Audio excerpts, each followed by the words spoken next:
தி code படம் வெளியாகி ஒரு வாரம் தான் ஆயிருக்கு. அதுக்குள்ள விஜய் அவர்களுடைய அடுத்த படம், அதாவது கடைசி படத்தோட அறிவிப்பு வெளியாகிறதுக்கு என்ன காரணம் அப்படிங்கிறது பற்றி இப்போ நிறைய செய்திகள்லாம் வெளியாயிட்டிருக்கு. அதுலேயும் சினிமா வட்டாரங்களில் ரொம்பவே பரபரப்பாக பேசப்பட்டு கொண்டிருக்கும் ஒரு விஷயம் என்ன அப்படின்னா, இந்த கோட் திரைப்படம் இப்போது பெருசாக வசூல் பண்ணலை, எதிர்பார்த்த அளவுக்கு போகலை. ஒரு வாரத்திலேயே தி கோட் படத்தை நிறைய தேட்டர்களில் தூக்கிட்டு வாழை படத்தை திரையிட ஆரம்பிச்சிட்டாங்க.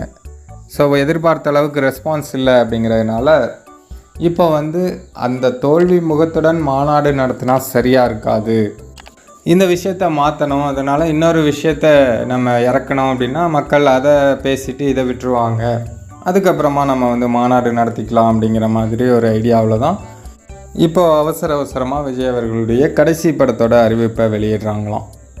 இன்றைக்கி சாயங்காலம் 5 மணிக்கு அந்த அறிவிப்பு வெளியாக போகுது.